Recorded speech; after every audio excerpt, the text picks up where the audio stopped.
gloves are off. Once again here in Santa Monica, we're at Hollywood Smoke. This is Steve K9 Kim. But the man of the hour, as always, the star, Ray Boom Boom Mancini. Ray, let's get right into this. Miguel Cotto in June, with a dominant performance over a crippled Sergio Martinez, wins the middleweight title. It was thought that he was going to fight December 13th back at the Garden, but he's not. And the main reason given that I've been told, I did a story on it, is that, quite frankly, he doesn't want to go to the Philippines to train with Freddie Roach, who's going to be busy with Manny Pacquiao. Two questions. Number one, do you agree with that decision to fight once again only one time in a calendar year like he did the year before? And number two, if you're Miguel Cotto, you're a star. Do you understand where he's coming from? That, hey, I'll come to L.A. for Freddie, not going to the Philippines. I can understand not going to the Philippines. I got that. But look, there's a lot of guys, whether it was Manny, whether it was Angelo Dundee or Ray Arcel, they travel. We got it, but you got a secondary trainer who trains the guy, gets him ready. You always have a second who knows how to prepare the guy. He could have trained with the second until Freddie come in with this fight strategy. He knows how to get in shape at this point. So it makes no sense to me. Miguel Cotto is 37, I believe. He's in his mid-30s, yes. I mean, he's an old horse, man. I mean, it's a young man's sport.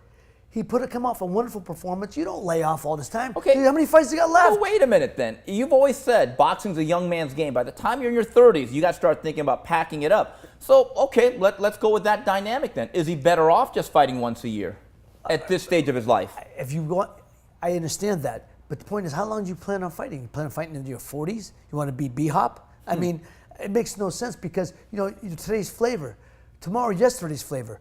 You have to stay. The public is very fickle, as we know. If they don't remember, in 3 or 4 months from now, they're not going to remember who he was. They're not going to remember the fight against Martinez. Now is the time to strike. Now is the time to make the money, and then go relax, be with your family. Why would you want to be fighting in a year from now? Worry about all that stuff. Why? It makes no sense to me. You know what they're doing?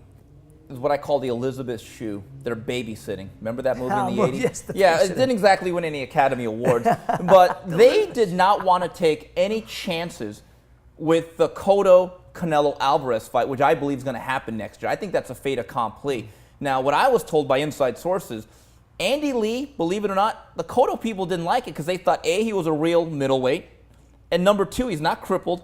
Number three, he's too tall. So I think that there was a bit of gamesmanship in saying, you know what, if Freddie's not going to be with me for 8 weeks and we have to fight someone real, let's just go all the way to Canelo Alvarez, and I think they're going to fight in May. So from that perspective, let's say I'm right. Is Cotto diminishing his chances, in your view, Ray, by sitting out essentially a whole year versus a fighter who actually has 2 knees and 2 legs? Yes, I think, first of all, you got to stay active to perfect your craft. You want to stay active. I mean, again, what are we going to be like, the Tin Man without the oil? I mean, a year later he's going to be better than he was against Martinez? No. You want to be better for the next fight, especially against somebody like Canelo, who can punch, who you're going to have to fight a different strategy than you applied against Martinez. And that was it for another segment of Gloves Off. This is Steve Kim on behalf of Ray Boom Boom Mancini. Goodbye, everybody.